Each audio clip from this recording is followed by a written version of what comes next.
கர்த்தர் சொல்லுகிறார், நீங்கள் நின்று கொண்டு கர்த்தர் உங்களுக்கு செய்யும் ரட்சிப்பை பாருங்கள். இந்த மாதம் ஆண்டவர் உங்களுக்கு ரட்சிப்பை கொடுக்கிற மாதம். நீங்கள் சும்மா நிற்பீர்கள், நீங்கள் அமைதியா நிற்பீர்கள். உங்களுக்கு முன்பாக இருக்கிற அந்த காரியம் நடக்கும். நீங்கள் நெடு நாட்கள் காத்திருக்கிற காரியம் நடக்கும். நீங்கள் ஜெபிக்கிற காரியம் இந்த மாதம் நடக்கும். கர்த்தர் வாக்கு கொடுக்கிறார், மகளே மகனே, நீ நின்று கொண்டு இந்த மாதம் நான் உனக்கு செய்யும் ரட்சிப்பை பார். இதோ திருமணம் கைகூடி வருகிறது. இதோ குழந்தை பாக்கியம் இந்த மாதம் உண்டாகிறது. இதோ அந்த கடன்களுக்கு ஒரு முடிவு வருகிறது. இதோ எதிர்த்து நிற்கிற பார்வோனுடைய சேனை முழுவதுமாய் செங்கடலே அமிழ்க்கப்படுகிறது.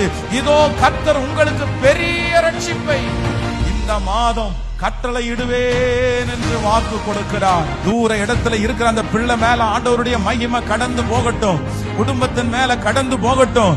இது சாதாரணமான மாதம் அல்ல, இது தேவன் எனக்காக இறங்கி வருகிற மாதம். கர்த்தர் தரித்து நின்று, நீ அந்த இடத்துல நின்று, நீ அமைதியாய் நின்று, நான் உனக்கு செய்யும் ரட்சிப்பை ஹல்லேலூயா அத்தனை கண்களும் பார்க்க போகிறதற்காக ஸ்தோத்திரம். ஆமென்.